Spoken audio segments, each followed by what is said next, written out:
The quiet kid's fury. Bullies pushed him too far. Ethan Mercer slouched in his seat at the back of the classroom, trying his best to disappear.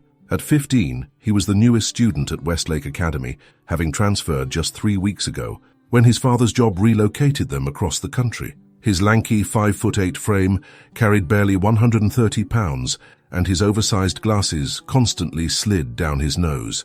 The faded hoodie he wore every day hung loose on his slender shoulders, serving as both comfort and shield against the world. No one at Westlake knew about the 5 years Ethan had spent training under Sensei Takeda, earning his black belt in Kyokushin karate before the move. No one knew about the regional championships he'd won, or how he could break 3 boards with a single strike. His father, an ex-military combat instructor now working in private security, had taught him additional techniques that went beyond traditional martial arts. But Ethan had promised his parents to keep his training private. His mother worried about him being labeled as violent, and his father emphasized that true warriors never sought conflict. Just keep your head down and focus on your studies, Ethan reminded himself as the bell rang, signaling the end of Mr. Patterson's mind-numbing chemistry lecture. Only 7 more months until summer break. Hey, new kid. The voice belonged to Derek Walsh, a junior with broad shoulders and a varsity football jacket. Derek stood 6'2" and seemed to take pleasure in making others feel small. His dark hair was perfectly styled, his smile practiced and predatory. Flanking him were his usual companions. Trent Blackwell, nearly as big as Derek but with half the charisma and twice the mean streak, and Marcus Rivera, wiry and quick with cruel jokes. Ethan pretended not to hear, gathering his books quickly. "I'm talking to you, glasses." Derek stepped into Ethan's path. "What's the rush? Got another fascinating afternoon of playing with your chemistry set planned?" Several students nearby snickered. Mr. Patterson had already left the classroom, conveniently, deaf to the exchange. "I need to catch my bus," Ethan said quietly, eyes fixed on the floor. "Your bus?" Derek mimicked Ethan's soft voice, turning to his friends. "Hear that? Prince Charming needs his carriage." Trent reached out and flicked Ethan's glasses askew. "These things real, or are you just trying to look smart?" Ethan felt his hands clench into fists automatically. He consciously relaxed them. "Walk away. It's not worth it." "Leave him alone," came a voice from the doorway. Sophia Chen, one of the few people who'd been friendly to Ethan since his arrival, stood watching the scene with disapproval. "Seriously, Derek, don't you have anything better to do?" Derek rolled his eyes but stepped aside. "Your girlfriend's here to save you, new kid." Ethan slipped past, mumbling thanks to Sophia as they walked into the crowded hallway. "Don't let them get to you," she said. "They're like that with anyone who doesn't worship the ground they walk on." "I'm used to it," Ethan replied, which wasn't entirely a lie. Before the training, before he found his strength, he'd been bullied at his old school, too. "Well, you shouldn't have to be," Sophia said firmly. "Want to join us for lunch tomorrow? Might be easier than sitting alone." Ethan managed a small smile. "Maybe, thanks." But the next day in the cafeteria, before Ethan could find Sophia's table, a foot shot out and sent his lunch tray flying. The plastic plate of spaghetti landed spectacularly on his chest, sauce splattering across his hoodie and face. Uproarious laughter erupted from Derek's table as Ethan stood frozen in humiliation, sauce dripping down his clothes. "Oops," Derek said, innocently. "Didn't see you there, you're so insignificant. Breathe in through your nose, out through your mouth. Center yourself." Sensei Takeda's instructions echoed in Ethan's mind. "Nice look, spaghetti boy," Marcus called out, quickly establishing what would become Ethan's unwanted nickname. A cafeteria. Worker approached with a mop, looking annoyed rather than sympathetic. "Go clean yourself up, kid." In the bathroom, as Ethan scrubbed uselessly at the red stains on his hoodie, his reflection stared back at him, pathetic, weak, covered in food. But beneath the surface something stirred. "I could take all 3 of them right now, end this immediately." But his father's words came back to him. "The skills I teach you are for protection, not domination. The moment you use them to humiliate someone else, you become what you hate." So Ethan continued to endure. For weeks the torment escalated. In gym class, his clothes disappeared while he showered, leaving him wrapped in a towel until the coach finally located them stuffed into a toilet. In English, anonymous notes appeared on his desk, with crude drawings and crueler words. Between classes, Derek and his friends accidentally bumped into him, knocking books from his hands or shoving him into lockers. Through it all, Ethan maintained his vow of restraint. At night, in the privacy of his room, he trained. punching the heavy bag his father had installed, practicing forms until sweat soaked his clothes and his muscles burned. It was the only time he felt in control. Ms. Rivera, the school counselor, noticed his isolation and called him in for a meeting. "Are you adjusting okay, Ethan? Making friends?" "I'm fine," he answered automatically. "I've heard some concerns from teachers about certain students' behavior toward you." She pressed gently. Ethan shrugged. "It's nothing I can't handle. You know, you can talk to me, right? Or any teacher if something's happening. And make everything worse, become the kid who ratted." "Yes, ma'am. Thank you." Sophia remained friendly, occasionally walking with him between classes or sharing notes, but even she couldn't shield him from the growing hostility. Other students, seeing how Derek's group targeted Ethan without consequences, began to join, avoiding sitting near him, laughing at jokes at his expense, treating him as if his outsider status was contagious. The breaking point came 6 weeks after Ethan's arrival at Westlake. He was retrieving books from his locker when Derek, Trent and Marcus surrounded him in the otherwise empty hallway. "Got a surprise for you, spaghetti boy," Derek said, his smile not reaching his eyes. Before Ethan could react, Trent and Marcus grabbed his arms. He could have broken free, a simple wrist turn, an elbow strike, but he held back, still clinging to his promise. Derek held up Ethan's phone. "Looking for this? Left it in math class, very careless." Ethan's stomach dropped.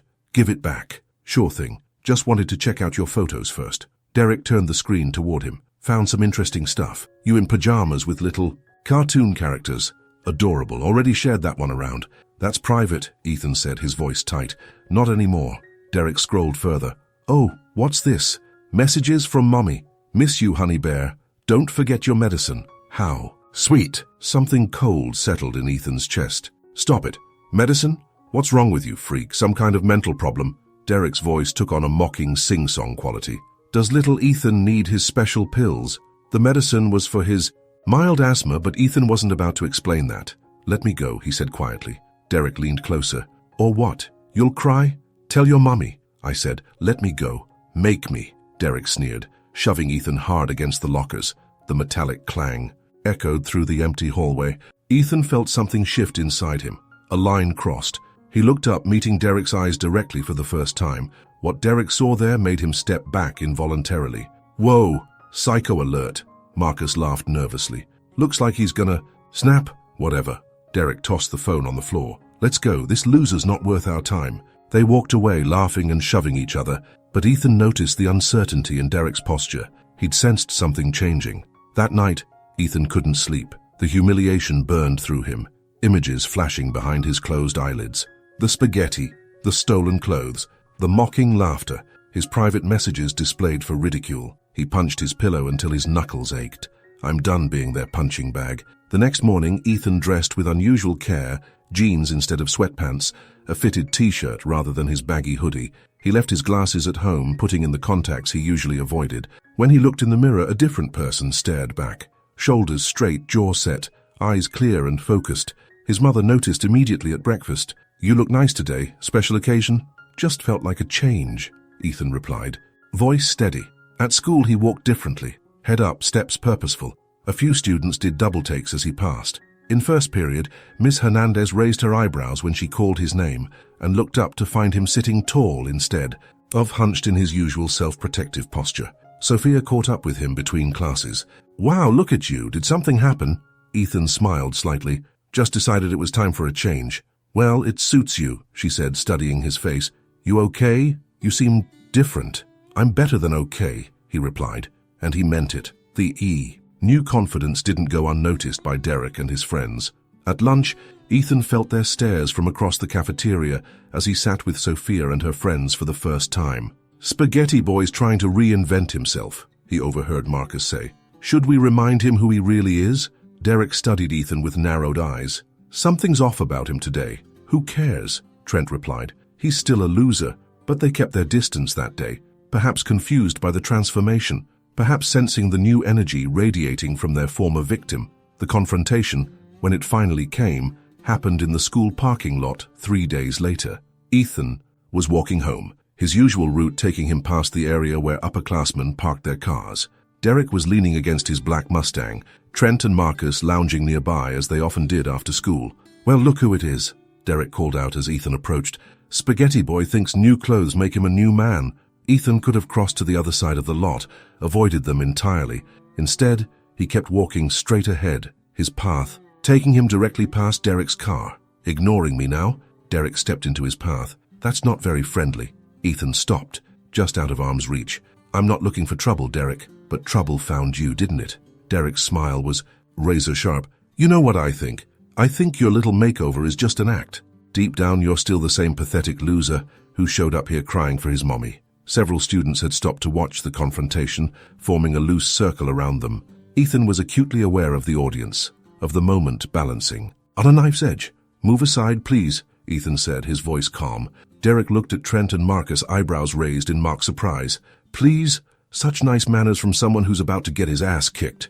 Trent stepped forward, cracking his knuckles theatrically. Been wanting to do this for weeks. How you really don't want to do this, Ethan warned, setting his backpack down slowly.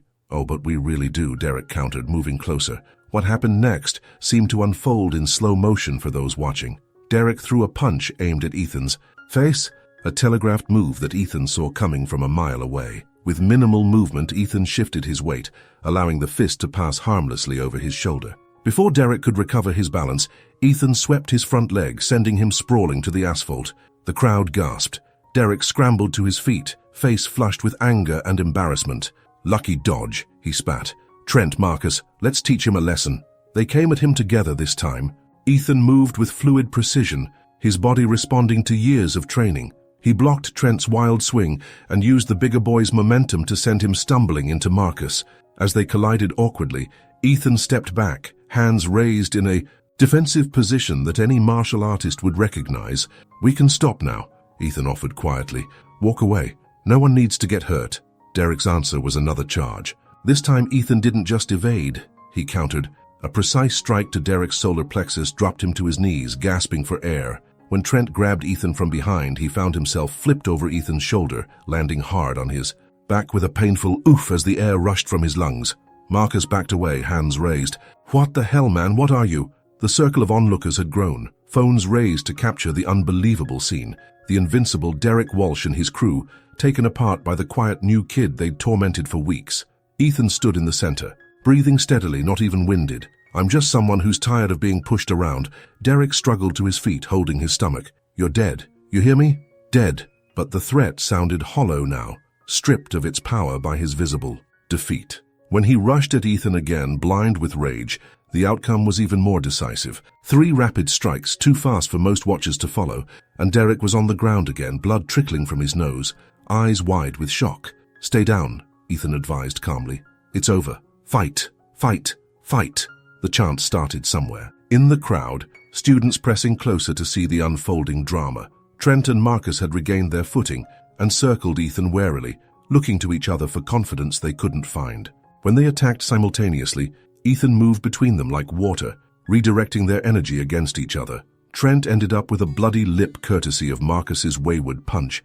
Marcus took a knee to the ribs when Ethan sidestepped his charge. Through it all, Ethan maintained perfect control, never striking harder than necessary, never giving in to the rage that had built over weeks of torment. This wasn't about revenge. It was about ending the cycle. That's enough. Mr. Richardson, the vice principal, pushed through the crowd. Break it up immediately. The fight stopped as suddenly as it had begun. Derek sat on the ground, nose bleeding freely down his shirt. Trent leaned against a car, breathing heavily. Marcus stood the furthest away, wary eyes fixed on Ethan. And Ethan, he simply picked up his backpack and stood calmly, waiting for the inevitable consequences. My office, all of you now, Richardson ordered, pointing at the 4 boys. As they walked toward the school building, whispers followed them. Ethan heard snippets. Did you see that? Where did he learn to fight like that? Derek didn't land a single hit. In the office, Principal Winters listened to multiple accounts, including testimony from several student witnesses. Security camera footage from the parking lot was reviewed. To Ethan's surprise, even students he'd never spoken to came forward to describe the weeks of bullying he'd endured. He never fought back until today, Sophia insisted, and even then, he gave them chances to walk away. When it was Ethan's turn to explain, he spoke honestly. I know fighting is against school rules. I accept whatever punishment you think is appropriate, but I couldn't let it continue anymore. Principal Winters leaned back in her chair, fingers steepled in front of her. Fighting is indeed against school rules, Mr. Mercer, However, so is bullying. She turned her stern gaze to Derek and his friends. From what I've gathered, you three have been systematically harassing a fellow student for weeks. That will result in 2 weeks suspension, effective immediately. Derek started to protest, but she silenced him with a raised hand. As for you, Mr. Mercer, while I understand you were defending yourself, you still participated in a physical altercation on school grounds. 3 days detention. It was far more lenient than Ethan had expected. Additionally, Principal Winters continued, I'll be calling all of your parents to discuss this incident. Mr. Mercer, I'm particularly interested in learning about your apparent martial arts training. Word of the fight spread through Westlake like wildfire. By the next morning, Ethan's transformation from spaghetti boy to that kid who destroyed Derek Walsh was complete.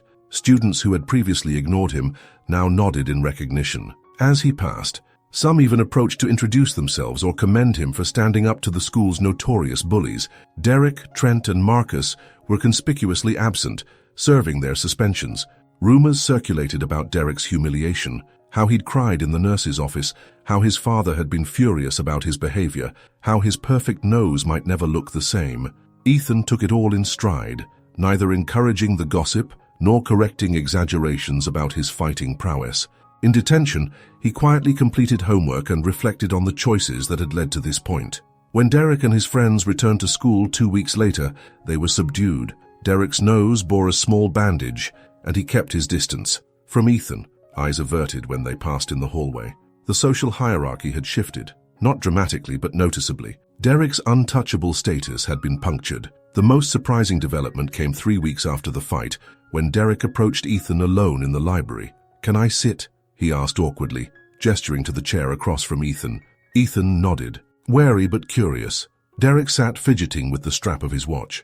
My dad made me take boxing lessons, he said finally, after what happened. Said if I'm going to start fights, I should at least know how to finish them. Ethan said nothing, waiting. The instructor there, he showed us a video of some tournament.